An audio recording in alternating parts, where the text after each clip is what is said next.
Well, folks, welcome back to another episode of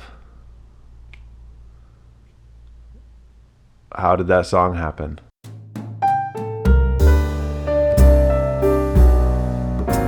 It's me, Davis, coming at you again, alone in my apartment, but still talking out loud into a microphone, as if there are people here listening, when really it's just a camera. I try not to think about it, but it is weird. It's like, what do my neighbors think is happening right now? I don't know. We're going to go through my song, Rosewood, today, which was one of the first 4 or 5 songs that I wrote in this theme of existentialism. I had realized that I was writing some existential songs, and my parents were selling my childhood house. I owned it. My childhood house, which was on Rosewood Drive. And I thought, well, great, that's a perfectly existential situation to write a song about. Jackpot. I wrote it on guitar. A friend had told me, we were talking about playing acoustic guitar, and I said, I only ever play in the key of C, E, or G, and then I just capo, which makes me sound like a terrible guitar player, but whatever. And he was like, I do that too, but I also play in B. And I was like, how the heck do you do that? And he showed me. And so I came home the next day and I wrote this with those chord shapes.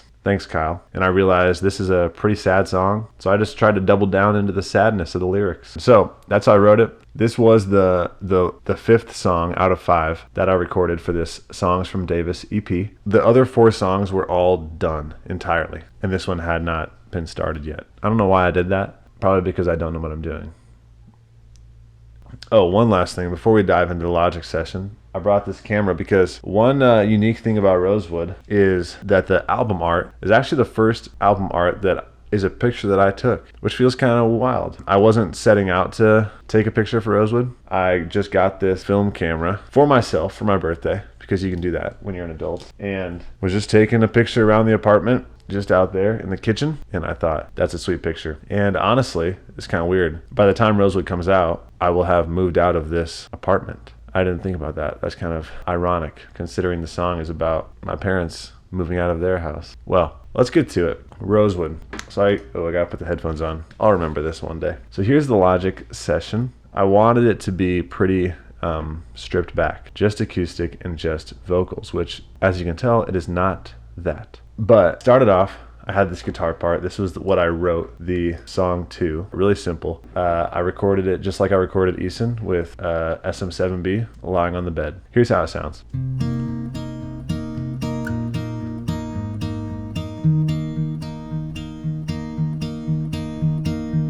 The chords change per section of the song, but that's literally it, the whole song. Here's the final instrumental.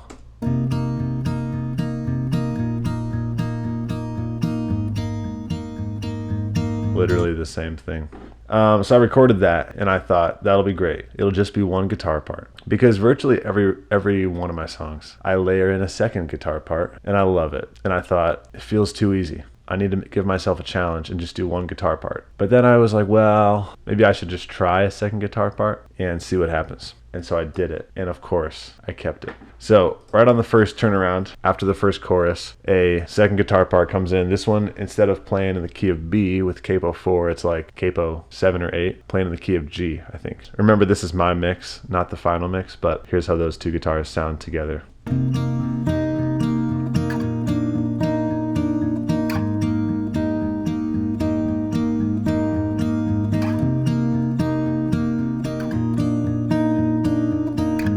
Pretty simple, again, just following the chord. Here's what that second guitar part sounds like by itself.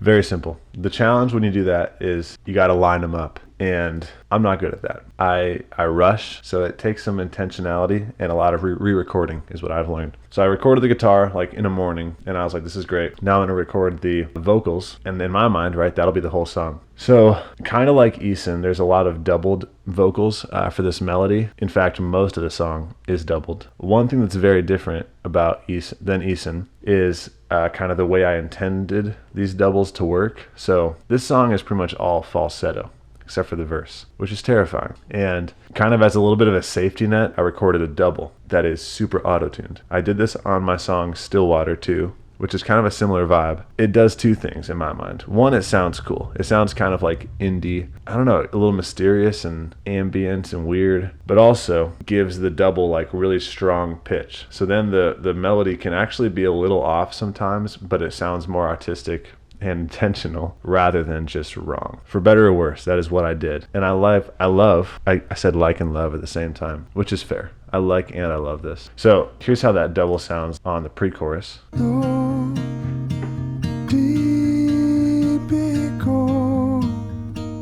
So let me show you. Oh yeah, I didn't get into the auto-tune on Eason, but of course, I throw auto-tune on all my vocals. I love it. I use it very liberally. So on this guy, it's just in the key at 122 milliseconds. That's like the main melody, kind of the one that's primary in the mix. The double, let's see where it's at. 72. Not as strong as I thought. I thought it'd be more than that. So I recorded 2 times, different auto-tunes. You can hear that they're kind of the same thing, but there's just like little intangible differences that make it feel a little fuller and a little artistic. And then I did the same thing with the harmonies. So there's one harmony on the first chorus, but then they layer in to the final chorus. Let's see where the auto-tune is at for these.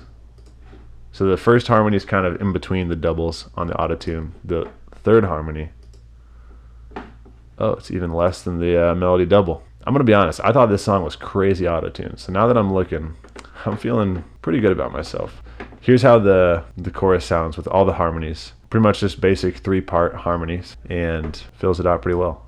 'Cause I don't know how to feel carrying this rosewood from here. So that's vocals and the acoustic, and I thought that'll be a great song. Here's how it sounded kind of at the end of my first afternoon with the song. Carrying this rosewood from here.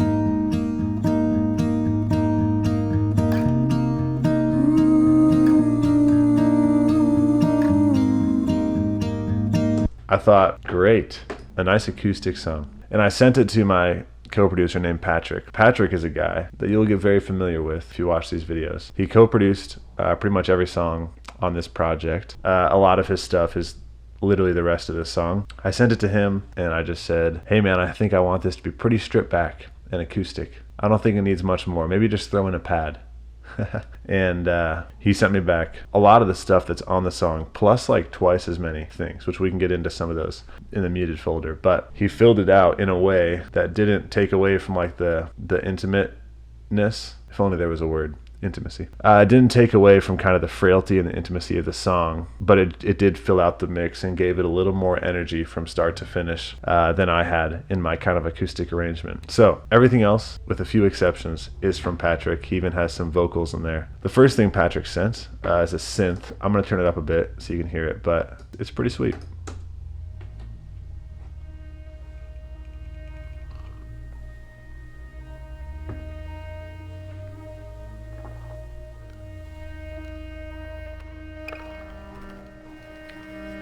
Now you might be wondering, what is that? And honestly, I have no idea. I don't know what that sound is supposed to be like. It's kind of a harmonium sounding, grainy organ thing. But Patrick said he found it on Kinetic Toys is the name. It's like a toy-based synthesizer that comes free with Contact Player. So if you want it for free, it's free. And the Contact Player is free too. So it's literally free. So that's the synth. And I liked it so much. You can see it's called Opening Synth. It was originally just right here, but I just kind of copy and pasted it and faded it throughout the whole song because I love it. So I love the randomness of it, the graininess of it. It's not just like airy, it's like present. I love that. And then he also threw in a piano pad that kind of just fills in the higher register that the lower pad doesn't have. So it comes in around the chorus.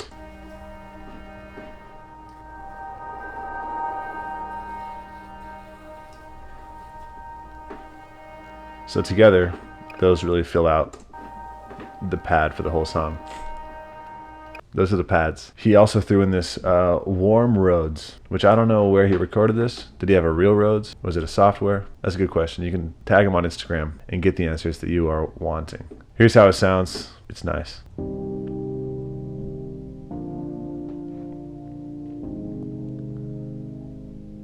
So it pretty much just follows the chords. I ended up layering in the felt piano, same one that Eason was recorded on. And what it kind of ends up sounding like in my mind when they're together is like a synthesizer that's like underwater. It's very like warm, not harsh at all, which I kind of love because it helps the song feel acoustic led, and the piano and the Rose are just kind of hidden under everything else. So here's the felt, and then I'll play them together.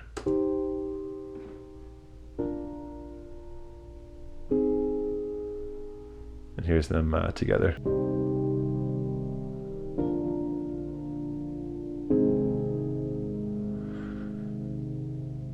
So let's get to the bass. The bass is not a real bass. It's just a B3 organ, which Patrick also recorded. Does he have a B3 organ chilling in his apartment? I don't think so, but I guess I can't rule it out. Here's how it sounds. Literally, it's just an organ, and it sounds great.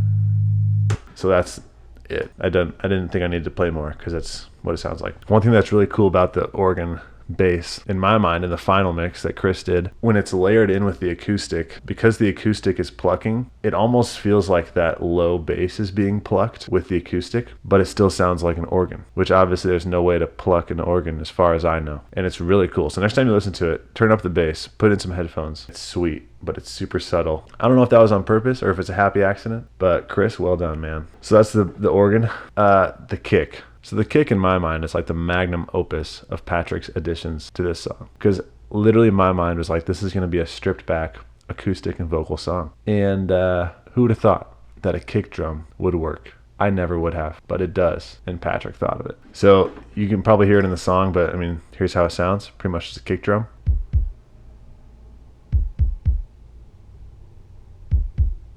So couldn't tell you what that is, but it's some sort of a kick sample from somewhere. The first time I heard it, I was like, holy crud, I never would have thought of that. But that's incredible, and I'm glad that Patrick did it. So that's the kick. And then also, not magnum opus necessarily, but still a pretty sweet thing that I never would have thought to add. It's this electric guitar part that Patrick's got in there.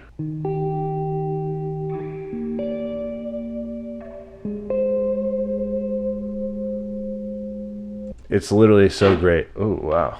Hello. It's so great. It's so simple. It's super airy when it's by itself, just like playing the two notes and then letting it ring. Not too obtrusive, but like it shows up and you hear it, you know. The last thing Patrick added, I'm going to skip down a few, is this reverse piano swell, which I don't know how you record these or what a reverse, I don't know. But it's essentially this little swell thing that you probably hear in the full song. And it glues the parts together really well.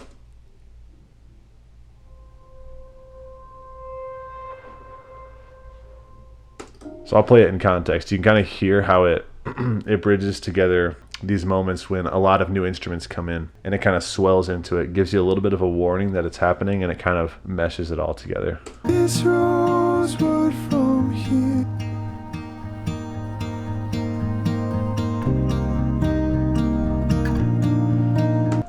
So there's that. The last instrument part is one that I added. Everything was pretty much done, and I felt like the final moments just needed a little bit more on the high end, just kind of layering in a little more intensity there. And so this is not an intense part, but I think it got the job done. And it's from the same piano purchase that the Eason piano is from, and this felt piano up here, the Firewood piano from Spitfire Audio. And it comes with some pads, and I was like, I don't know when I'm ever going to use these piano pads, but the EP was almost done and I needed some high stuff, and I thought this is the moment I'm finally going to use them. So I got in there, and they're really subtle, but here's how it sounds, just kind of following the chords, providing some high end.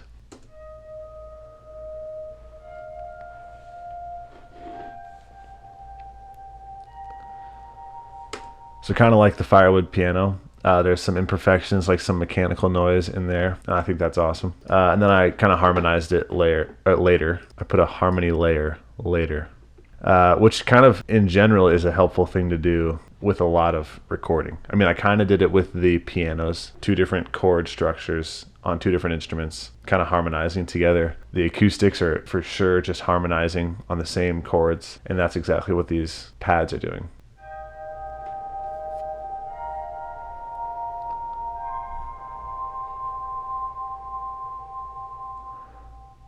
So that's the pad. That's all the instruments. Yeah, that's it. Patrick also sent a few vocal tracks that are some like background ooze. Ooze? I don't know. Can you say that plural? Ooze? He sent a couple of tracks where all he sings is ooh. That felt worse. That felt worse for sure. All right. So this is kind of fun, I think, because these interludes, I don't know what you thought when you first heard this turnaround. Maybe you thought it was me singing. It's literally just Patrick.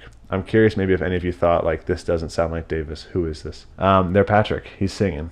We sang together in jazz choir and choir in high school. So it's only fitting that we're singing together now on songs about my childhood. So here's what the oohs sound like. They fill out the kind of the super rigid acoustic part really well with just some airy, open background vocals. Patrick, hopefully you're cool with me soloing your voice because it is happening right now.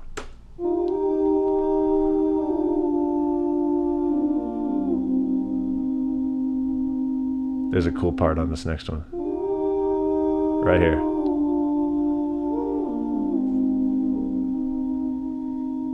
Very cool. Well done, Patrick. Thank you for singing. When I hear that, literally every time I think of Lord Huron. I don't know if that's how you say it. I don't listen to him much, but I do know the song, The Night We Met. And that's what those chords remind me of, are those oohs. So that's the song. Let's do a little bit of a trek into the muted folder. So up here in the muted folder, just a terrible mess. There's less cool stuff than in Easton, that's for sure, because this recording process was a shorter process than the rest. There was less experimentation. But a few things that could have been fun. Looks like, oh, right here, this is humbling. I felt really cool. I set up 2 mics and recorded a legitimate stereo take of my acoustic guitar, and I felt like very accomplished. And then I listened back to it like a week later, and there was click bleed. When the acoustic guitar faded out at the end of the song, you could just hear the click. These headphones, I don't know what was going on. So that was a bummer. I had to redo it all. That'll happen. This one is pretty fun. I'll play this. This is a strings part that Patrick wrote that he sent my way. Didn't end up using it, and I'm not 100% sure that was the right call. They're pretty cool. They're called waves here. I forget what their real name is, but they really are like strings that are designed to imitate the crashing of a wave on the ocean. So like goes in and then it goes out, and so you can kind of hear that in the part. But let me play this quick.